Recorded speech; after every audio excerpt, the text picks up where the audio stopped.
let's move to our next presentation by Prasanna Rajendran, who is the Vice President at Kissflow, where he heads the business operation of Kissflow Procurement Cloud, a flexible procurement software for procurement teams to streamline all the purchasing process in a single place.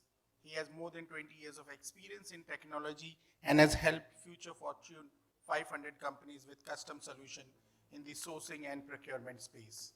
Can we welcome Prasanna with big round of applause, please? Hello everyone, good morning. A lot of the previous speakers, they were talking about the details of like what are the challenges the procurement teams are facing today in the day-to-day, the operational way of doing things. The topic which I'm going to talk about is how to deliver value through the digital procurement, right? But before jumping onto the topic, just to set the context, I want to talk a little bit about what is happening in the procurement space today. I'm sure all of us would agree that things have changed a lot post the pandemic, right? And the objectives of the procurement teams are also changing. And they have to face a lot of challenges, and especially the geopolitical issues, the rising inflations, and the economic downturn. Everything is putting a lot of pressure on the procurement teams, right? And also if you look at the senior leaders everywhere, now they recognize and also acknowledge the need to move from a typical cost-saving procurement model to a strategic value-driven model. So, and that is the stage we are in today. Also, if you notice, I'm sure that all of you would agree with me that procurement teams are gaining a lot of the prominence in the business. Nowadays, they are not seen as a support function, just fulfilling the securing of the goods and the services. They are like a strategic partner, right? So just working on the cost savings and fulfilling the day-to-day operational procurement is not going to cut anymore. That is not sufficient. And generally, the objective and what the procurement leaders are expecting from the procurement teams are, they want them to move from an operational way of handling the procurement to a strategic way of handling the procurement. So that is the stage we are in today. Now, what is it to become strategic, and how to get there, and how digital procurement will help the procurement teams to move from a typical model to a strategic model, right? So that is the, if you look at the balance over here, cost savings is not any more important. You need to give a lot of the value to the strategic things.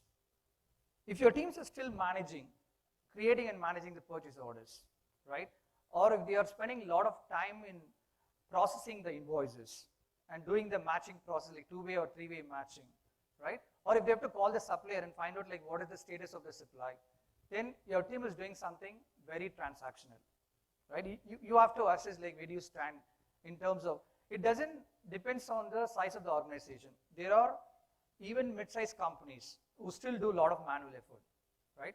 So when they are doing a lot of transactional thing, they stuck here. On the other hand, if they are worrying about the supply chain issues, or if they are trying to work on reducing the capital investments by increasing the cash flow, right?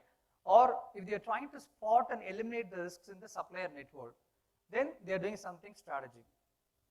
So this represents the structure of your purchase organization, right? Your team is spending a lot of time in the operational thing and very less time in the strategic area. This is the very old, traditional, and a tactical way of running your organization. Ideally, it should flip like this. You should spend more time on the strategies and less time on the tactical and the operational item. I'm not saying you can't have people working in the operational. They have to work and they have to do a lot of firefighting on a day-to-day basis in order to take care of the supply. But this is going to help you with the strategic transformation. With the help of digital transformation, you'll be able to get there. Okay? Strategic initiatives and strategic model is very exciting, right? And it's like super cool, and the moment you go and tell your team that we all should start working on the strategic initiatives, sorry. But the challenge is, when they get back to the work, if they still have to go and find out like why there is no approval for a purchase order, right? Or if they have to deal with the matching process, or if they have to call the supplier, they are stuck there. They are with the transactional model. And that is the gap we are seeing. The gap is, they are here in the operational and tactical way of operating the procurement, and the vision is to become strategic. But the gap is there. That gap is something we can fill with the help of the digital procurement. So you need to adopt to a digital technology, the digital transformation, in order to fill the gap. So how to realize more value the moment you start going the digital transformation journey, right? Now, before that, what is digital transformation? It is not like an activity. It's not that, okay, I have money, I'm going to invest on it, and then let's start going digital from day one. That is not going to work actually. It's like a journey basically, and there are multiple stages involved in it. You have to go step by step. But before jumping on, right, before even investing the money into the digital transformation, these are some of the pitfalls you should be really watchful and careful about, right?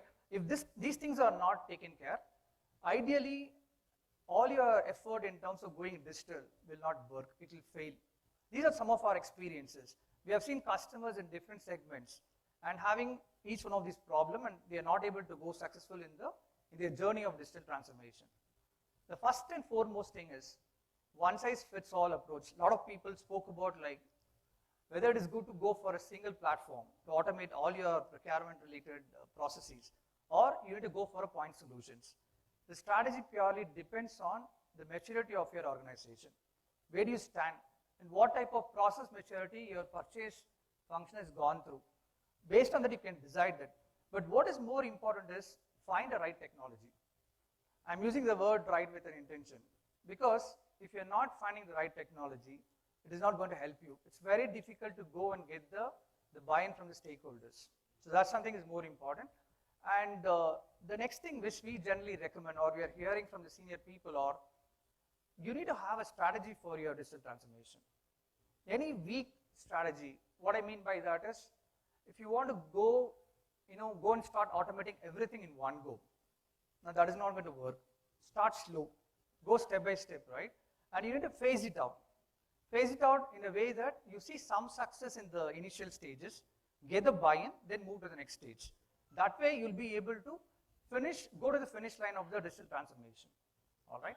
And of course, the stakeholders buy-in is very important. End of the day, all the people who are going to be part of the system, you need to get their concurrence. You need to make sure that they are adopting the system. Without that, it's going to be very difficult to get the output from the digital technology.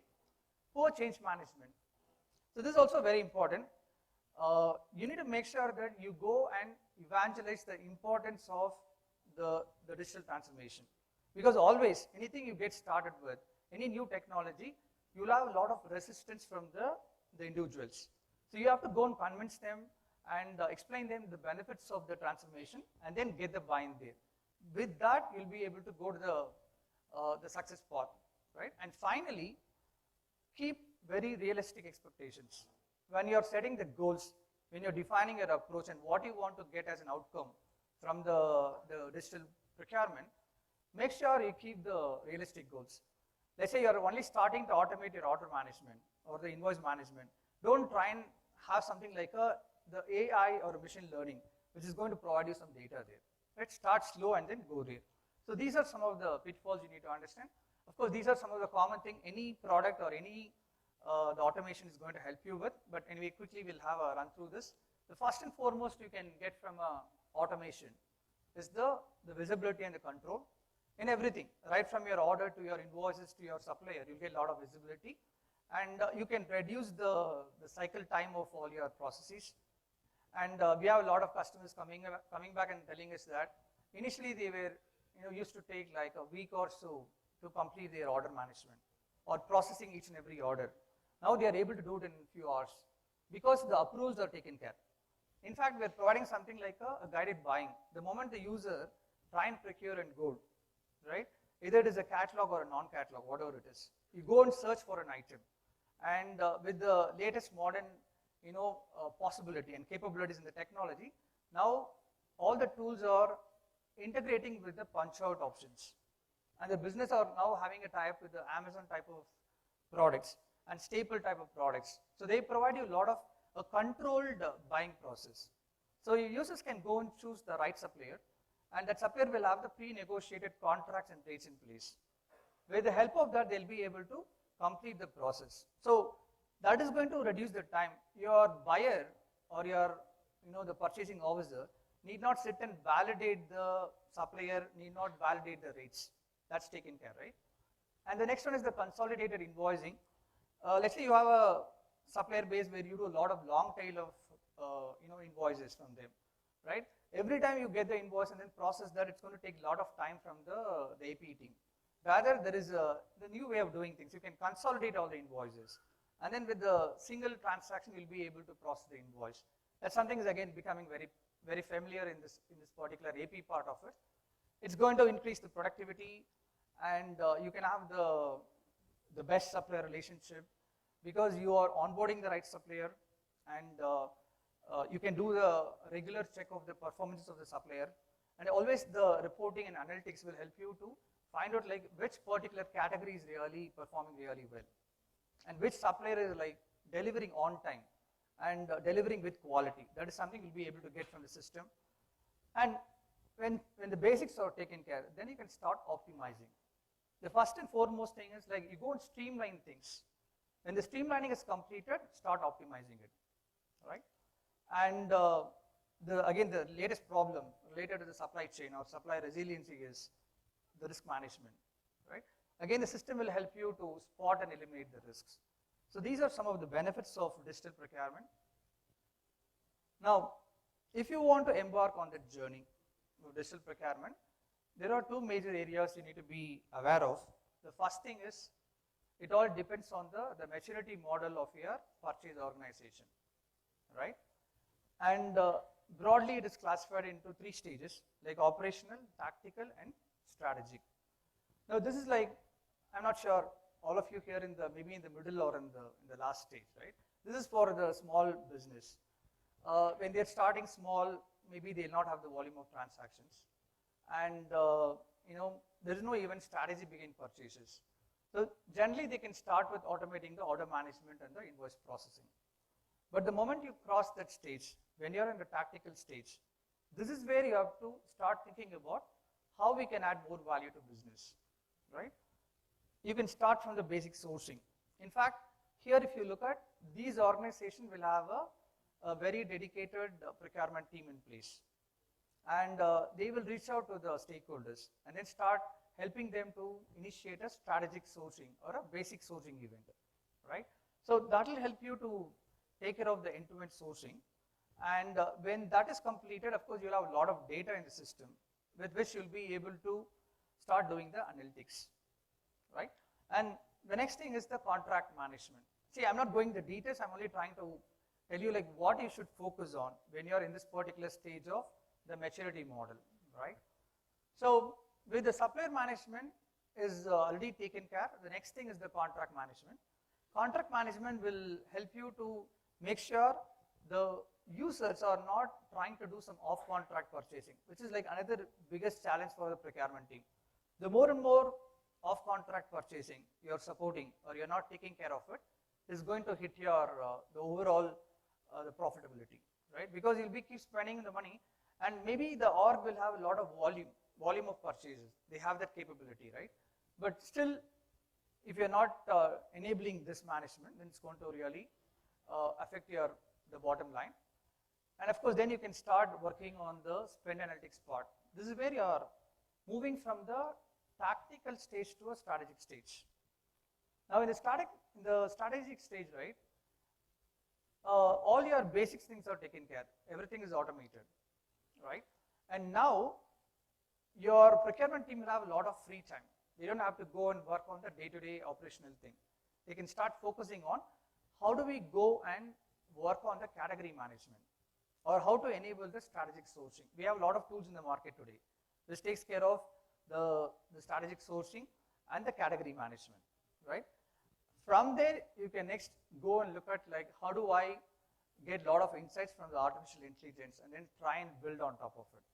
So this is the maturity model, and before you embark on the journey, ensure that understand where do you stay and what is your current stage, and what you should focus on in terms of automation, and go and buy the right tool in order to get that automated. So this is what the approach, and this is what will help your procurement team to move from a tactical, operational way of working towards a strategic way of adding value to business. All right. So this is, I'm from Kissflow Procurement Cloud. That is the product we have. And these are various modules we have in the product. This is the last slide, I just quickly finished this. So procure to pay is there, which takes care of all your e-procurement, and of course it has a guided buying part of it. The next thing is the invoice automation. So that leads to the invoice processing and automation, and where it will help you to ensure the compliances. So it has the capability to get the invoices directly from the suppliers. The matching can be done automatically. And we have a touchless invoices. If the invoices are within the limit, right, it's not going outside the level of discrepancies, then automatically you can process the invoices. That's something we have. And then we have a strategic sourcing where you can run multiple events, and you can pause the event, you can cancel an event, get the quotations from the different vendors. You can even send the invites to people who are not onboarded. So even with that particular event, they can get onboarded for that event. And then later you can do all the validation of the supplier, then you can take them into the process. Then we have a contract management. Of course, all the sourcing will end up in a contract. So where you can start managing the contracts, you can enforce the contracts, and it will help the user. Every time when they go and put up a request, it can go and recommend we have a contract or not. That's something you can get it from that. Supplier management, we have a supplier portal where supplier can log in, they can acknowledge the orders, they can upload the shipping notice, they can also flip the order into an invoice, so that we can reduce a lot of time from the suppliers, right? And if you look at this category of procurement, people are also nowadays expecting the inventory management and the expense management, because there are invoices, like the salespeople using the reimbursement invoices and things like that. They don't want to have a separate tool to do that. They are expecting a single tool which can take it and then get the approval done, so that it can be integrated with the system. So these are the modules, and we have a well-defined integration framework that will help you to integrate with the ERPs, because every business, whether they are in the SMB or in the mid-market, they'll have some ERP at the back end. So we have done integration with more than like 50 different products. Some of the big products are like, we have done it with Oracle, NetSuite, we have done it with SAP, and also we have done it with Microsoft Navision, etc. Right? So that's about the product, and thank you so much.